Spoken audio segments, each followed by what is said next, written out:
Today we're going to show you how to remove the stereo from a Ford Ranger. We're taking this out of the dash today because the backlighting, the display does not work, and this is a simple repair which we will have in another video. See our website carstereohelp.com, the repair section, or do-it-yourself repair for help with the backlighting on this radio.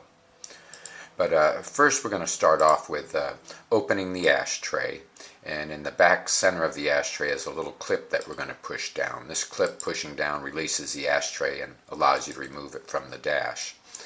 Next we're going to take our blue pry tool here, and we're going to start on the panel to the right of the ashtray opening and pry the edge of this panel back.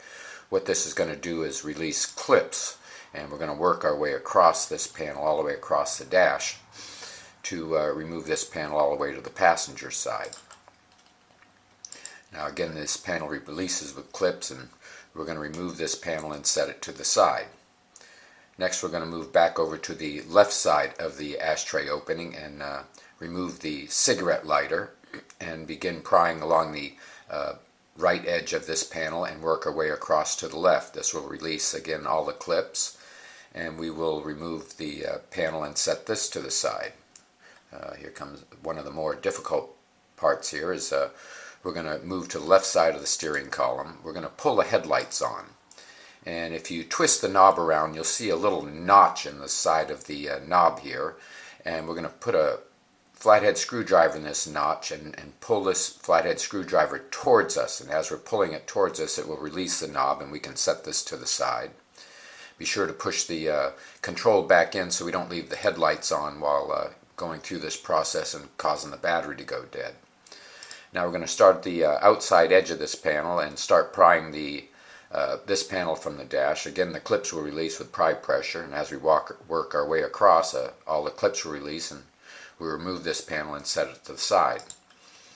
Removing all these lower panels is going to give access to several of the front dash panel mounting screws. Now we're going to remove the first one to the left of the steering column here. Move over to the right side of the steering column and remove the first one on the right. We're going to move across the dash and remove the second and the third. Now that we've removed all the lower screws from the front dash panel, we're going to move up to the top of the panel, and along the top of the panel we're going to move the top one on the right.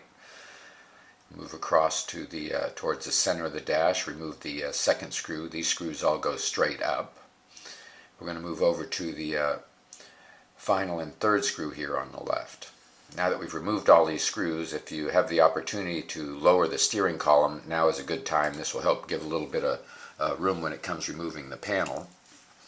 But the first AC vent here, we're going to push that in a little bit to give us a little bit of a finger hold to help pull this panel forward. It's going to come down a little bit to pass across the top of the dash. Sometimes lifting up the top piece of the dash will help release the top of the panel. But we're going to pull this forward, wiggle it out from behind the steering column and the dashes, and get this up out of the way and set this panel to the side. This is going to give access to the car stereo. Again, we have 2 Phillips screws on the left side of the stereo, 2 Phillips screws on the right side of the stereo. We're going to remove these screws and pull the stereo from the dash.